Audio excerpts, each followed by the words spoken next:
Picture this: a young man, just 19, full of dreams and the raw energy of youth. His whole life is ahead of him, a clean slate, a blank canvas. Then, in a split second, everything changes. A freak accident, a shard of glass. And just like that, one of his eyes is gone. The world, once vibrant and full of depth, is now flattened, half of it shrouded in a permanent blind spot. For anyone, this would be a devastating blow. But for him, it was a death sentence for his passion. He was a boxer. His dream was the ring, the roar of the crowd, the weight of a championship belt around his waist. But now, the doctors shook their heads. "It's impossible," they said. "Your depth perception is gone. You'll never see a punch coming from your left side. You can't box like this. It's too dangerous." Friends, family, trainers, they all echoed the same sentiment, their voices laced with pity. "Give it up," they urged. "Find something else. Be realistic." Everyone told him to quit. Everyone except the one person who mattered most, himself. Against all advice, against all logic, he refused to let his dream die.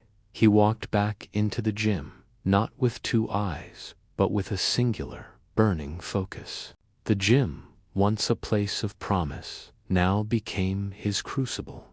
The heavy bag felt further away than it was. The speed bag was a blur he could never quite time right. Sparring partners became ghosts, their left hooks materializing out of nowhere, snapping his head back with brutal efficiency. The pain was constant. The frustration was immense. There were days he'd go home, his face bruised and swollen, the words of the doctors ringing in his ears. Impossible, impossible, impossible. But he didn't listen to the doubt. He started to listen to other things. He shut out the noise and tuned into the rhythm of the fight. He started to listen to the whisper of his opponent's shoes on the canvas, tracking their movement by sound. He learned to read the subtle twitch of a shoulder muscle, the slight shift in weight that telegraphed a punch before it was even thrown. He stopped trying to see the fight, and started to feel it.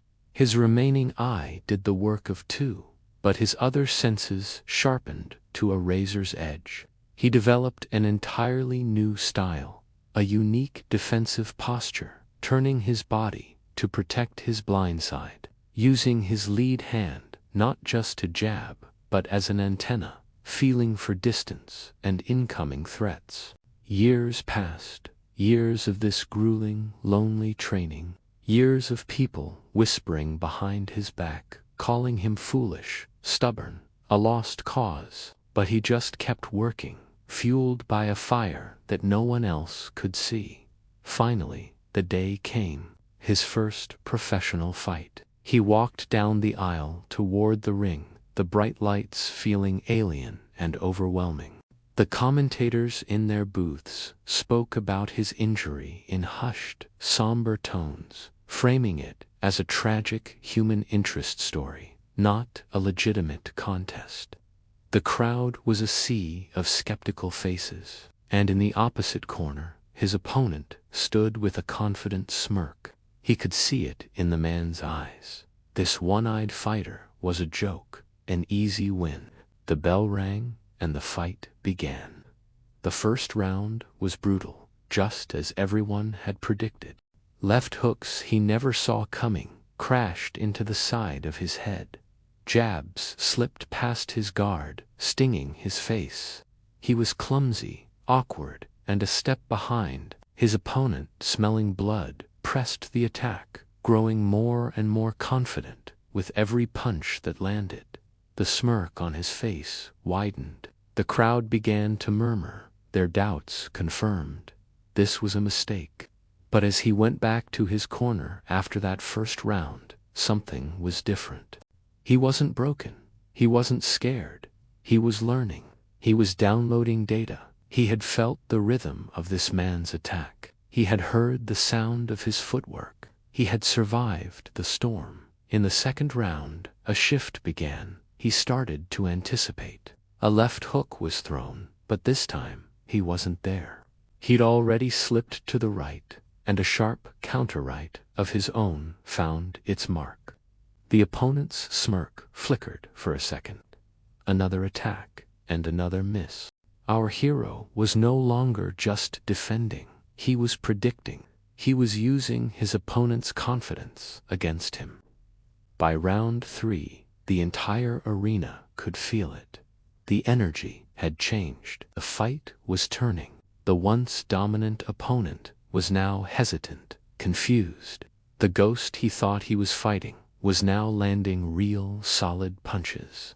The whispers of pity in the crowd turned into murmurs of disbelief, then into shouts of excitement. He wasn't just surviving anymore. He was hunting. His movements were fluid, efficient. He had turned his disability into an unorthodox and unpredictable weapon. His opponent had no answer for a style he had never seen before, a style born from necessity and forged in darkness. He landed a perfect counter right hand that snapped his opponent's head back. Then another, and another. Each one was a testament to the years of solitary training, a defiance of every person who had ever told him no. He was fighting a battle on 2 fronts, one against the man in front of him, and a larger one against the world's perception of his limits. As they entered the final round, the fight was even on the scorecards, but the momentum was entirely his. His opponent was tired, frustrated, his confidence shattered. He saw an opening not with his eye, but with his intuition, a subtle drop of the shoulder, a slight hesitation. He threw everything he had into one final punch, a straight right hand, launched from the heart, guided by a spirit that refused to be broken. It landed with a sickening thud. The opponent's legs buckled, and he dropped to the canvas, flat on his back. Silence, a collective, stunned silence, fell over the entire arena. People stared, unable to process what they had just witnessed. The commentators were speechless. Then a single clap, then another, and then the arena erupted. It was a roar of shock, of awe, of pure, unadulterated respect. The referee counted to 10, but it was just a formality. The fight was over. He stood in the center of the ring, his one good eye taking in the scene, his arm raised in victory. He hadn't just won a boxing match. He had won a war against impossibility. He proved that the most important vision doesn't come from your eyes. It doesn't come from what you can see in front of you. True vision comes from your heart. It comes from the unwavering belief in yourself when no one else will believe in you. It's the fire inside that allows you to see a path forward, even when your world is half covered in darkness. His victory was a message to anyone who has ever been told they can't, to anyone who has ever been defined by their limitations. He showed them, and the world, that what makes you different doesn't have to be what holds you back. It can be the very thing that makes you unstoppable. Thank you so much for watching. If this story inspired you, please hit that like button and subscribe for more content that proves the human spirit knows no bounds. We'll see you in the next one.